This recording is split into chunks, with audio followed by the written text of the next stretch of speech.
In today's video, I'm going to teach you how to apply a credit from a vendor in QuickBooks Online. This is an essential thing to know if you're looking to manage vendor credits efficiently, keeping your financial records accurate and current. We'll walk through this straightforward process step by step.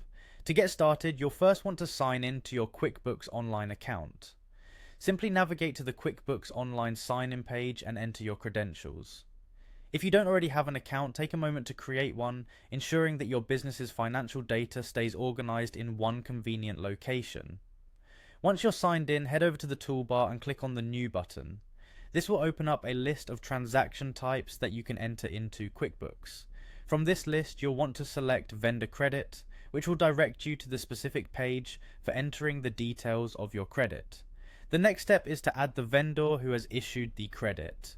Begin typing the vendor's name into the vendor field. If the vendor is already in your system, they should automatically appear in the drop-down menu, allowing you to select them. If not, you may need to add the vendor to your QuickBooks system before proceeding. Moving on, you'll need to add the category associated with this credit. This could be an expense category from your chart of accounts, something directly related to the transaction itself. This category helps in classifying the credit correctly within your financial records, aiding in accurate bookkeeping. Now it's time to add a description. This is where you'll provide a brief but clear explanation of the credit.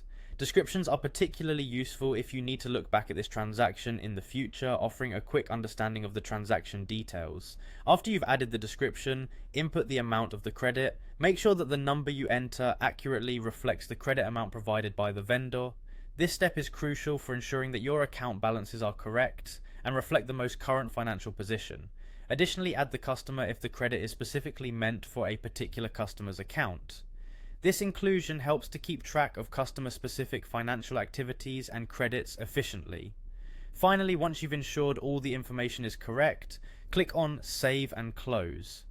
This step finalizes the transaction, updating your QuickBooks records to reflect the new vendor credit. Taking the time to carefully input each piece of information ensures that your accounting records are precise and saved correctly. Following these straightforward instructions, you'll manage vendor credits in QuickBooks Online with ease, contributing to the orderly tracking of your business finances. Thank you for following along, and I hope this guide has been helpful to you. Be sure to check back for more accounting tips and tutorials.